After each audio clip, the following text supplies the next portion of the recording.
Assalamualaikum warahmatullahi wabarakatuh.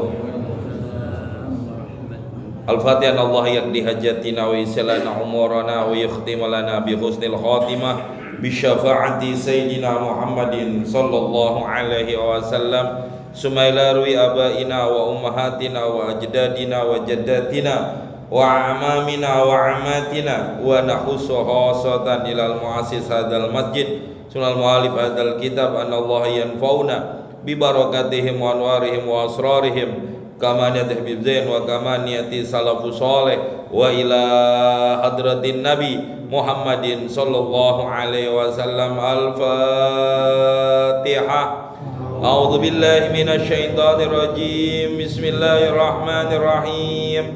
Alhamdulillahi rabbil alamin arrahmanir rahim maliki yaumiddin. Iyyaka na'budu wa iyyaka nasta'in ihdinas siratal mustaqim siratal ladzina an'amta 'alaihim ghairil maghdubi 'alaihim waladdallin. Amin. Bismillahirrahmanirrahim. Alhamdulillahirabbil alamin. Assalatu wassalamu ala asrofil anbiya wal mursalin Sayyidina Muhammadin wa ala alihi wa ashabi ajma'in, amma ba'du. Ayyuhal hadirun rahimakumullah. Bapak-bapak, saudara-saudara jamaah yang dimuliakan Allah Subhanahu wa taala.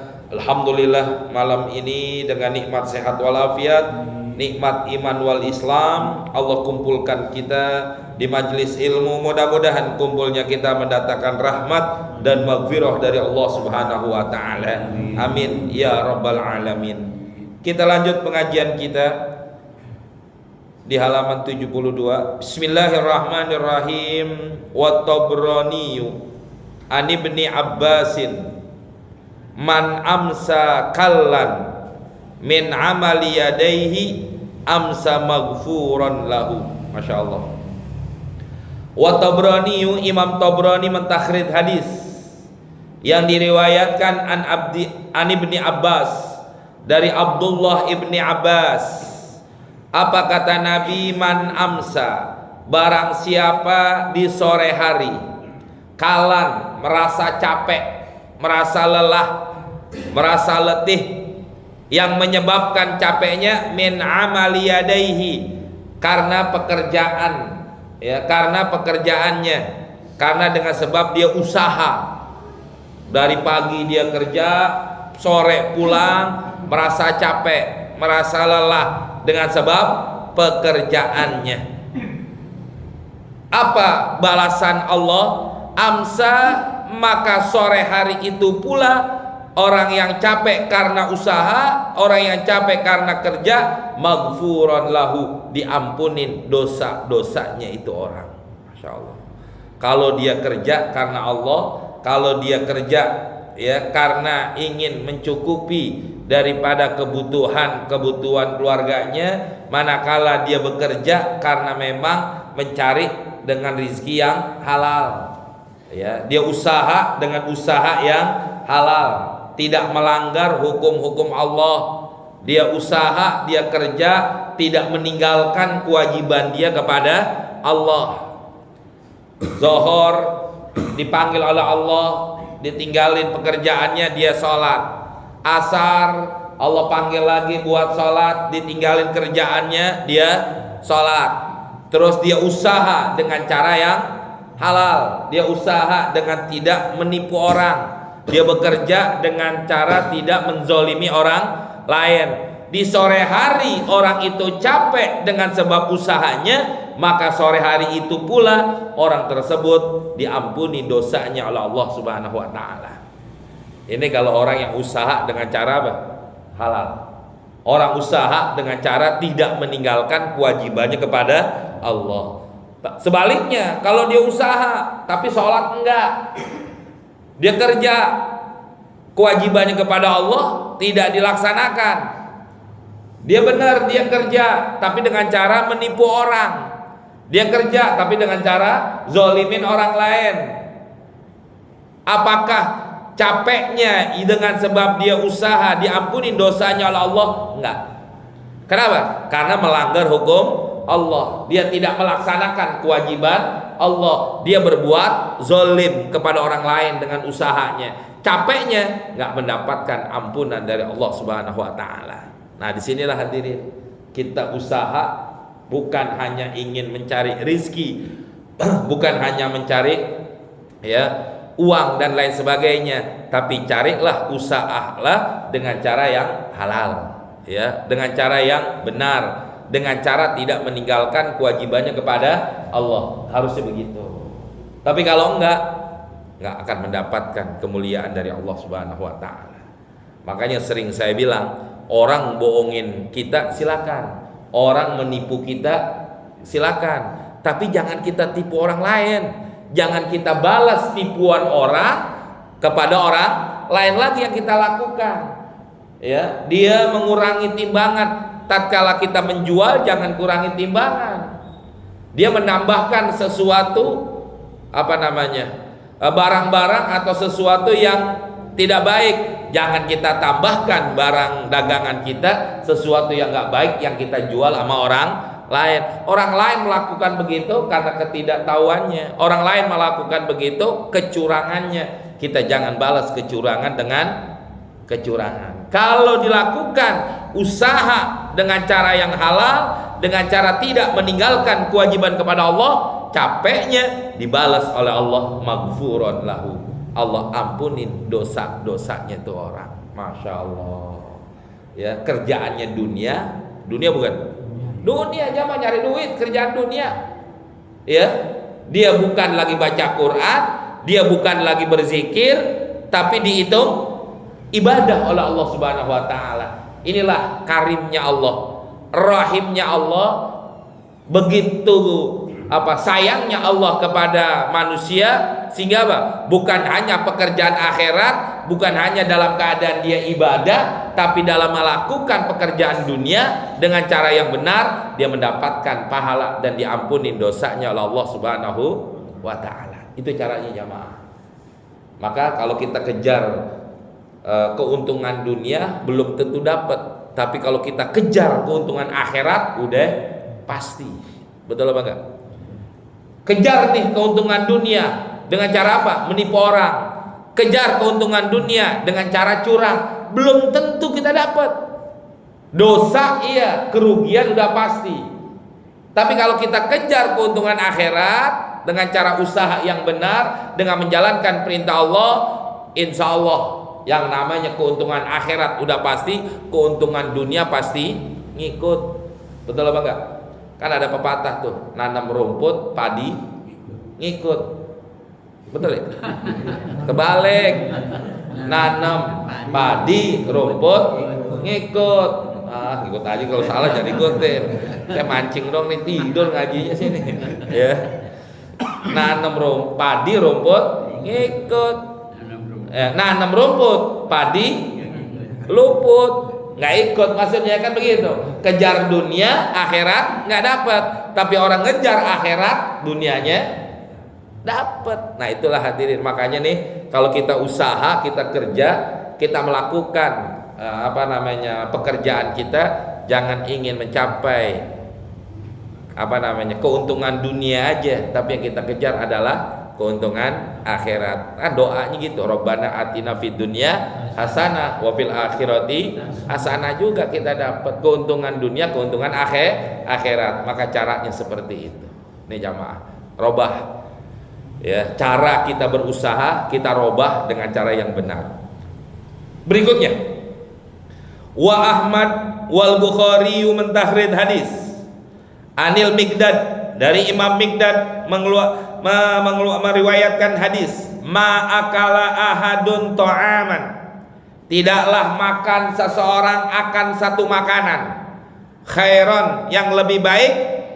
Jadi kalau kita makan sesuatu makanan yang masuk ke dalam perut kita, tidaklah makanan yang kita makan akan lebih baik min ayyakula, dibandingkan dia makan min amaliyadih, dari usahanya sendiri. Jadi artinya apa? Orang kalau makan tapi hasil meminta-minta, orang bisa makan tapi dengan cara menadahkan tangan.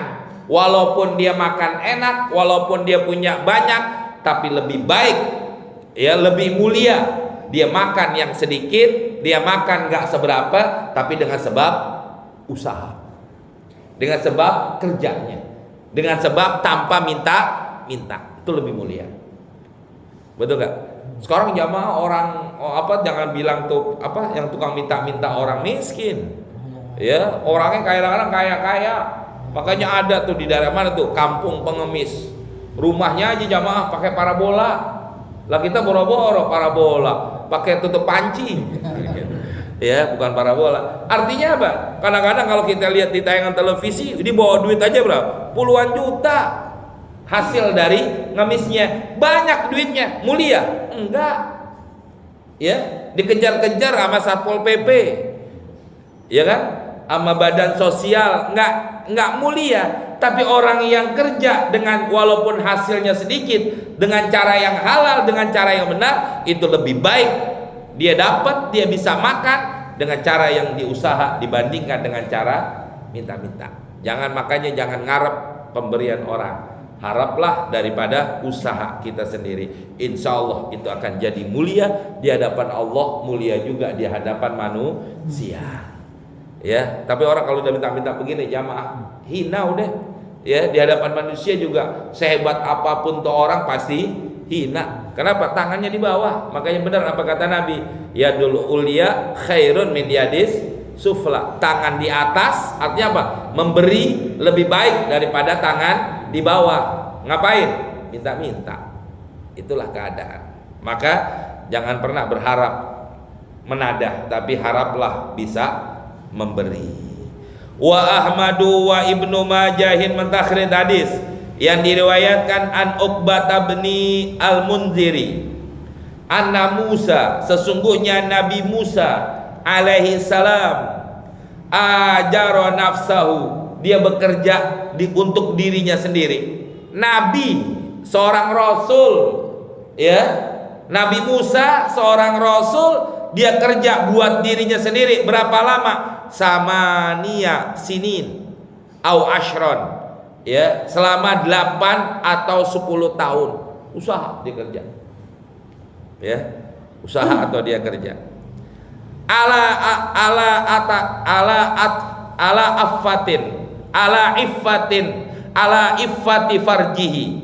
ala iffati farjihi untuk menjaga daripada kehormatannya, wa ta'ami batnihi, dan makanan yang masuk ke dalam perutnya.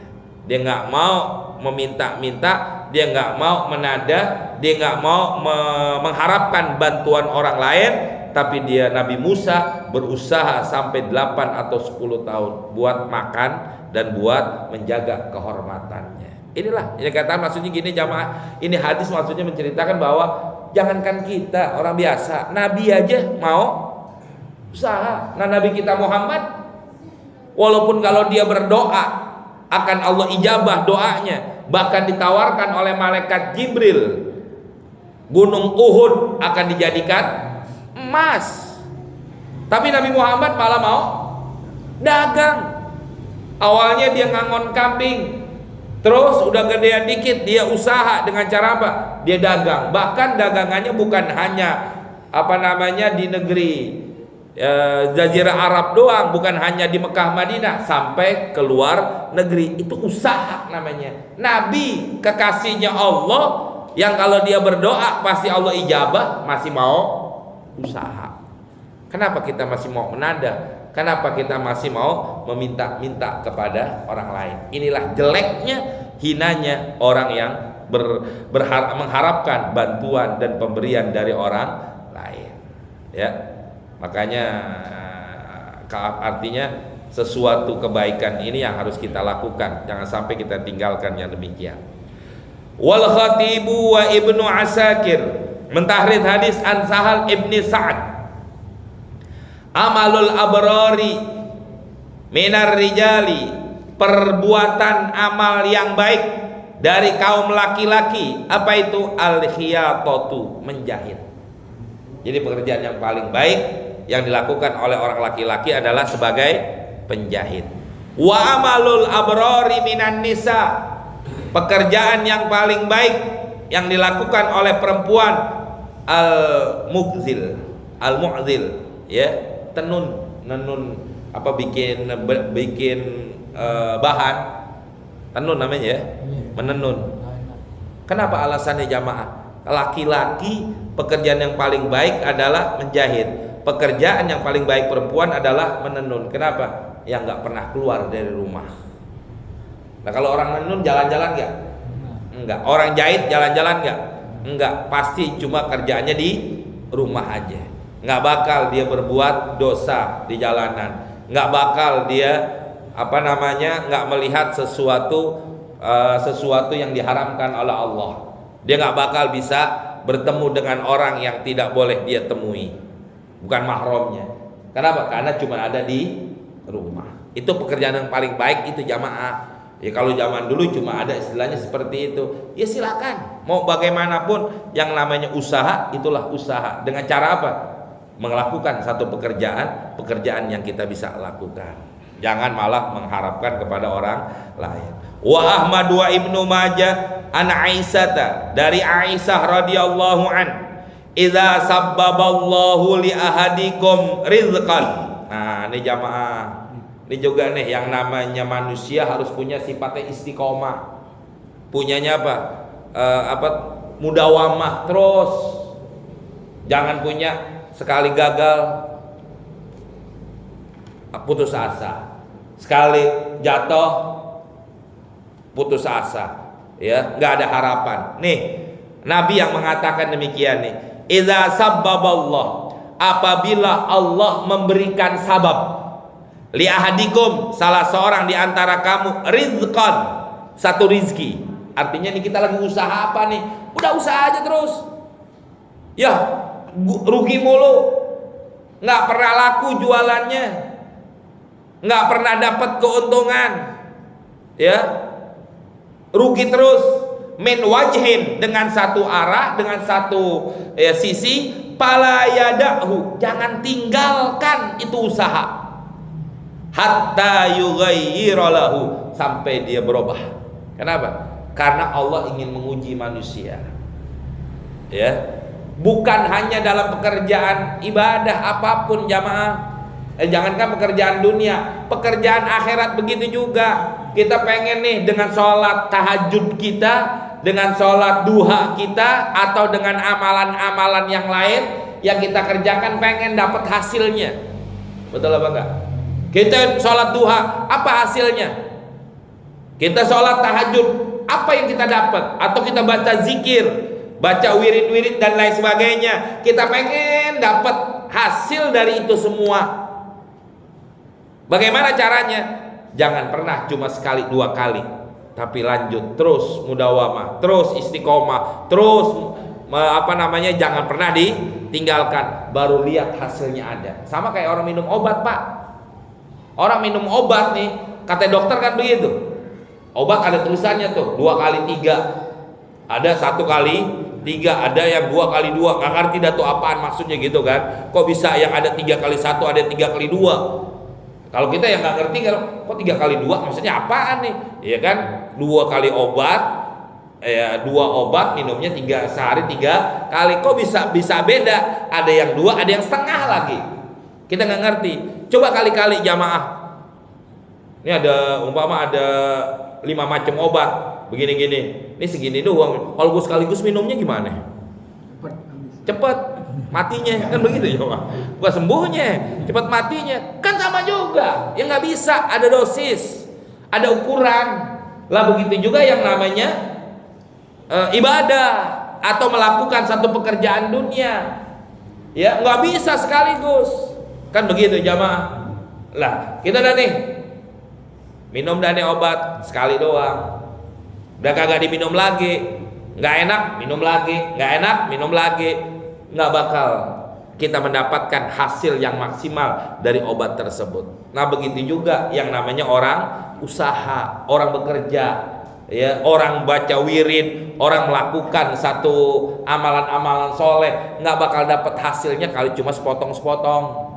Hari ini duha, besok enggak, lusa lupa, 3 hari kemudian nggak ngerjain, sepekan kemudian lupa lagi, sebulan baru ngerjain lagi. Bulan besok lupa, bulan depan baru ngerjain lagi. Ada hasilnya Pak? Kagak. Nah potong-potong, ya nggak mudawamah kan begitu, betul. Itu dalam usaha pekerjaan akhirat. Begitu juga pekerjaan dunia. Orang sekali kerja belum dapat untung, lah baru 2 hari, 2 kali, 3 kali, 4 kali belum dapat, ya wajar. Kenapa? Orang belum tahu. Betul apa enggak? Lah iya hadirin. Ini Ustadz udah berkali-kali. Bukan hanya sebulan 2 bulan, udah bertahun-tahun saya usaha, belum juga berhasil. Ya, terus mudawamahin, terus usahain. Ini yang dikatakan, ya, idza sabbaballahu li ahadikum rizqan min wajhin fala yada'u. Jangan kau tinggalin. Ya, hatta yataghayyara lahu, sampai Allah robah itu semua. Kenapa? Mungkin Allah lagi uji sabarnya di situ. Betul apa enggak? Ya, orang sabar apa enggak nih? Saya kasih susah dulu, saya kasih nggak dapat dulu, ini dulu dan lain sebagainya. Sama kayak orang belajar jamaah, ya kayak kita lagi belajar nih, kayak anak-anak kita di pesantren atau siapa dan lain sebagainya yang lagi belajar. Sekali nggak bisa, 2 kali nggak bisa, 3 kali dipukul, 4 kali dijemur, ya 5 kali digebukin. Kalau dia pulang nggak bakal dapet tuh ilmunya. Tapi kalau dilanjut bisa. Kayak Imam Syibaweh, ya Imam Syibaweh yang mengarang kitab Alfiyah, kan ceritanya gak begitu. Dia berapa puluh tahun ngaji nggak bisa, nggak paham Bismillah doang. Bismillah nggak bisa. Pulanglah nih Imam Syibaweh dari pesantrennya. Kalau zaman dulu kan pesantren nggak di tengah kota, ada di mana? Di gunung, ya di pedalaman. Nggak ada yang namanya zaman dulu orang dianterin pakai mobil. Sekarang bapaknya belum nyampe, anaknya udah sampai rumah duluan. Ada tuh begitu nyawa ya. Ya, bapaknya belum pulang, habis nganterin anaknya pesantren, bapaknya belum pulang, orang tuanya belum sampai rumah, tuh anak udah sampai duluan ke rumahnya. Nggak betah. Akhir cerita singkat gimana? Imam Syibaweh tatkala dia pulang dari pesantren, karena dia merasa, kalau bahasa kitanya bebel nih, otaknya nggak ada kemampuan apa-apa, pulanglah beliau. Di tengah perjalanan karena hujan dia meneduh, dilihat apa?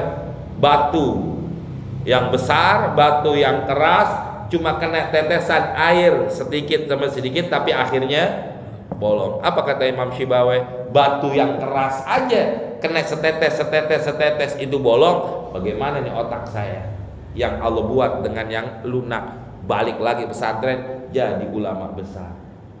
Lah kita baru ngajinya ngaji cuma malam minggu doang, ya pengen jadi kiai susah Pak.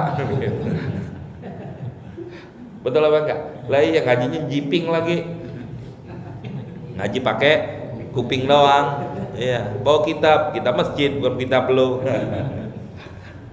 Ya gimana mau jadi? Artinya apa? Tapi kalau mudawamah terus menerus, insya Allah ada yang nempel walaupun dikit. Betul. Sama kayak usaha, orang usaha sekali, 2 kali, kerja sekali, 2 kali. Yang penting apa? Mudawamah. Insya Allah di situ akan Allah bukakan pintu rezekinya. Kita nggak tahu jamaah, ya rezeki kita di situ atau enggak kita nggak tahu. Yang penting apa? Allah uji dulu nih. Nah ini yang kadang-kadang sabarnya kita yang nggak dapet, ya sabarnya kita yang susah. Kita pengennya instan, pengennya cepat, pengennya buru-buru. Tapi sesuatu yang instan, sesuatu yang buru-buru, hasilnya nggak bagus. Coba orang kerja buru-buru, gimana hasilnya? Jelek, nggak rapi, ya. Tapi kalau orang kerja dengan cara pelan-pelan, detil-detilnya akan kelihatan rapihnya. Nah itu juga yang namanya pekerjaan seperti itu, nggak sepekan 2 pekan, nggak sebulan 2 bulan, insya Allah baru dia melakukan sesuatu itu dengan cara yang baik. Itulah artinya apa? Kalau kita lagi usaha, jangan putus asa. Kita punya Allah, kita usaha barengin dengan apa? Doa, barengin dengan munajat kita kepada Allah. Apapun itu semua usaha kita demikian. Ya, nggak bisa jamaah. Jangankan orang usaha, orang dagang, ya ada aja yang fitnah. Betul apa enggak? Orang ngajar aja Pak, ada aja yang fitnah, yang enggak. Saya ngalamin soal yang begitu Pak, ya, difitnah macam-macam, dicaci maki begitu dan lain sebagainya. Bahkan saya lagi ceramah, wah ditegur macam-macam dan lain sebagainya. Kalau gue berhenti jadi ustadz dah, kan begitu kalau bisa, ya.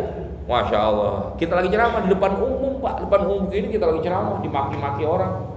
Tapi itulah ujian, ya, dan lain-lain sebagainya. Saya anggap apa? Itulah fenomena sesuatu bumbu-bumbu di dalam kita berdakwah. Begitu juga dalam kita usaha, kayak Bapak usaha, ya bumbu-bumbunya kayak begitu. Orang jelek-jelekin, orang hina-hinain dagangan kita dan lain sebagainya. Tapi itu bumbu semuanya. Yang akhirnya apa? Bumbu kalau dikumpulin menjadi nikmat. Betul. Nasi goreng coba, sambal doang, pedas, nggak ada nikmatnya. Tapi kalau sambil bawangnya, dicambil garamnya, dipanggiin minyak sasanya, enak gak? Enak apa enggak? Enggak ada. Kalau ada baru enak. Kan kayak begitu jamaah. Dan inilah hatinya hal-hal yang kayak begini. Khatimatun, penutup daripada ini bab. Akhraja Tabrani. Ini kayak kalau dulu waktu saya ingat di pesantren, ada teman saya tuh baru sebulan pulang, 3 bulan pulang, baru setahun pulang. Ya udah, nggak dapet ilmunya, kan begitu. Ya kenapa? Karena nggak mungkin orang belajar cuma setahun 2 tahun bisa menguasai itu ilmu semua, kecuali karena ya ilmu laduni, ilmu yang Allah berikan kepada seseorang. Itu juga orang-orang khusus, nggak bisa kayak begitu jamaah. Ya. Maka ini harus adanya apa? Istiqomahnya nih, mudawamahnya harus yang kita punya. Penutup daripada ini bab, akhraja Tabrani. Imam Tabrani mentakhrij hadis, mengeluarkan ini hadis. Anil Miqdad, dari Miqdad, idza kana fi akhir zaman, apabila ada di akhir zaman. Ini kayak kita nih Pak, akhir zaman. La budda linnas, maka harus bagi manusia fiha pada akhir zaman tersebut minad darahimi wadananiri, daripada uang-uang semua.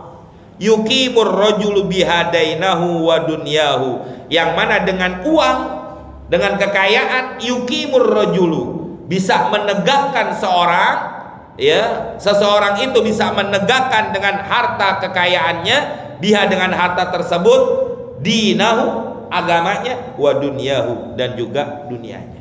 Maka artinya apa? Usaha, kerja, jangan cuma menadah mengharapkan bantuan orang lain. Dunia ini bisa maju karena apa? Karena duit. Agama ini bisa berkembang karena apa? Karena duit. Betul apa enggak? Nah iya hadirin, kita bisa nyumbang karena kita punya duit. Kita bisa bantu tuh masjid, kita bisa bantu fakir miskin, kita bisa nyantunin anak yatim. Udah belum? Udah. Kemarin ya? Iya. Jumat kemarin. Iya kemarin, kan bilang kemarin Jumat. Ya tanggal 10-nya tuh ya. Ngasih nggak Pak? Kagak, kenapa? Nggak punya duit. Coba kalau dia punya duit, bisa jamaah. Dan inilah yang perlunya hal-hal yang kayak begini. Makanya kerja.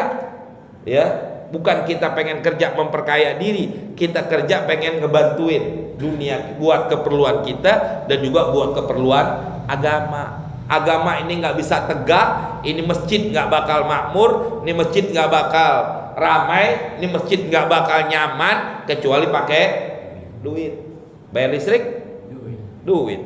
Betul. Apa yang nggak pakai duit di dunia? Orang mati aja, duit. Kencing aja, bayar. Cuma kentut yang kagak. Nah inilah yang namanya dunia.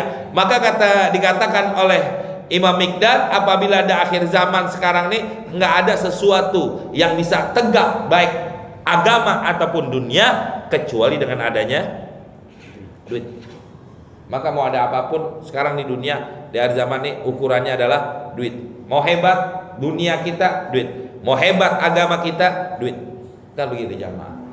Artinya di sini menunjukkan bahwa orang Islam tidak boleh menjadi orang miskin. Orang Islam tidak boleh selalu menadah, tapi kalau bisa orang Islam yang mempunyai dana, yang punya duit. Itu artinya demikian. Usaha, kerja.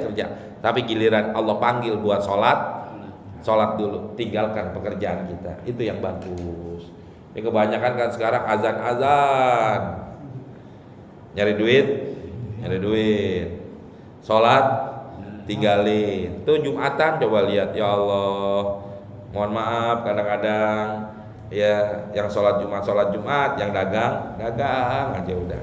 Naudzubillah. Jangan sampai kayak begitu. Dan inilah yang perlu kita usahakan. Wa Ibnu Asakir mentakhrid hadis an Anasin, dari Anas bin Malik, laisa bi khairikum, tidaklah dikatakan baik buat kamu. Apa yang tidak baik buat kamu? Yaitu man taraka dunyahu li akhiratihi, orang yang meninggalkan dunia karena akhirat. Nggak baik tuh yang begitu. Pak nggak kerja? Enggak, gue sholat aja udah. Pak nggak usaha? Enggak, saya doa aja udah. Zikir aja di masjid, duduk aja di masjid, usaha kagak, kerja kagak, cuma duduk doang, cuma sholat doang, cuma ibadah doang. Baik? Enggak, kata Nabi. Ya, enggak.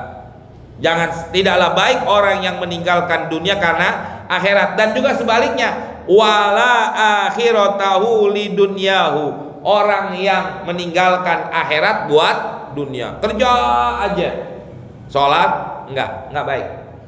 Makanya kata Allah dalam Al-Quran apa? Ya ayyuhalladzina amanu, latan sanasi baka minad dunya. Sebelum ayat sebelumnya bahwa dikatakan ya wabtagi fi ma ataqallahu darul akhirah walatan sanasi baka minad dunya. Kejar, raih pahala akhiratmu. Tapi kata Allah apa dalam Al-Quran yang selanjutnya? Walatan sanasi baka minad dunia, jangan kau lupakan bagian duniamu. Makanya kata Allah dalam surat Jumat apa? Idza qudiyati sholatu min yaumil jum'ati fas'au, ya apabila kau selesai melaksanakan sholat Jumat, ya bertebaranlah ke atas dunia. Artinya apa? Selesai sholat Jumat, selesai ibadah, cari kerja lagi. Jangan doa doang, gak bakal kaya. Jangan doa doang di masjid, gak bakal dapat makan. Ya, betul. Iya jamaah, itu maksudnya demikian. Artinya apa? Nggak baik orang yang meninggalkan dunia karena akhirat, tidak baik juga orang yang meninggalkan akhirat karena dunia. Bagusnya apa? Imbang antara dunia akhirat. Lagi usaha, lagi ibadah.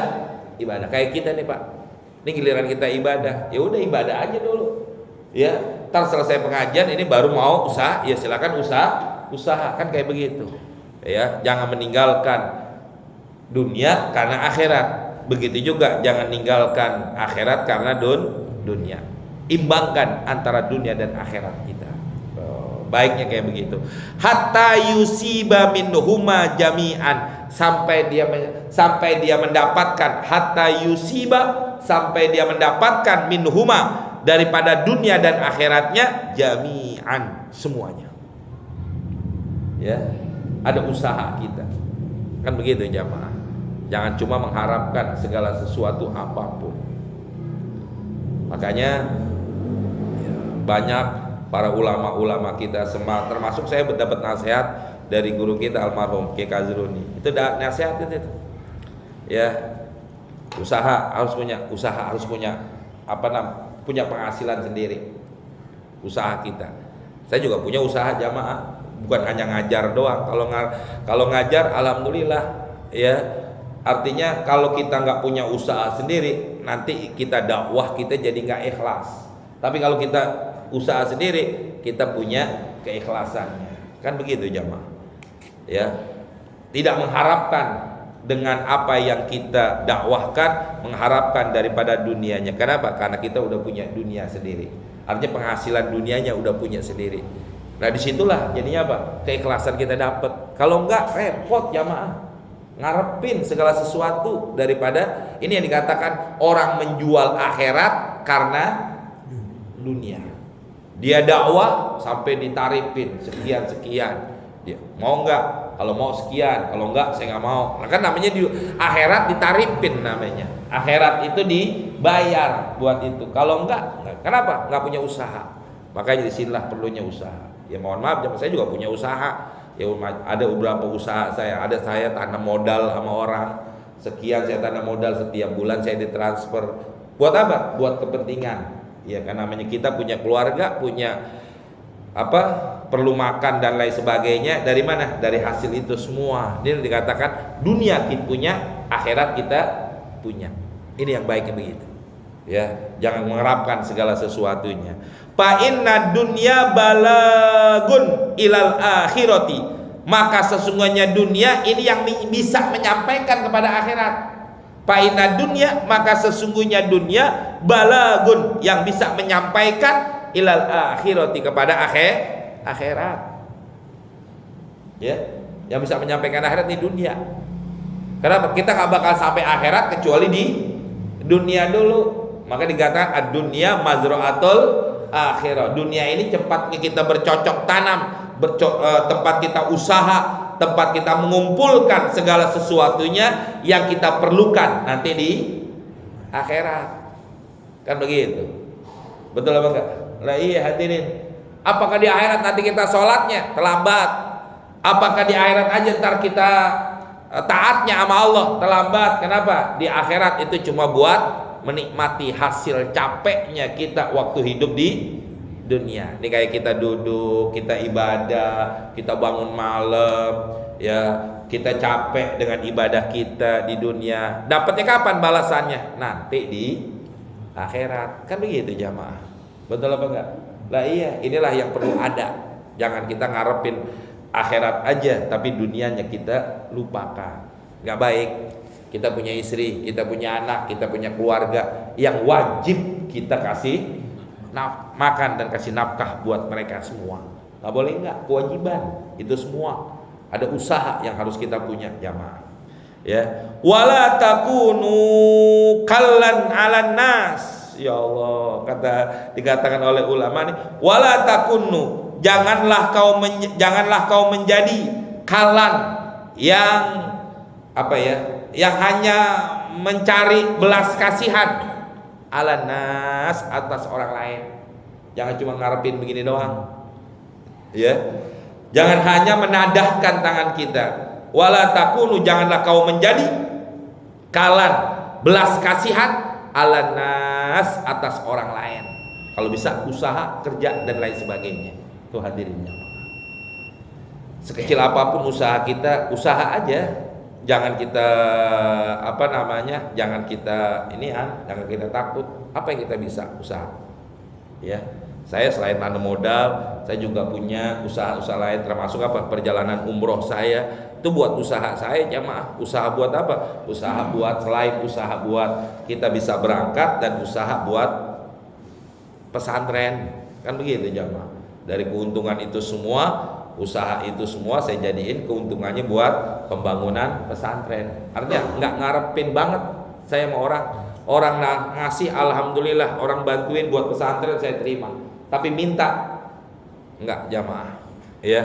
Jangan jadi jadi satu istilahnya ya, jadi satu andalan ngarepin bantuan orang mau nyumbang, Ustaz bantu mau nyumbang pesantren, saya terima berapapun orang kasih. Orang kasih cuma 50.000, 100.000, saya terima buat pesantren, kan begitu. Tapi ngarepin banget enggak. Kenapa? Saya ada usaha buat pesantren saya.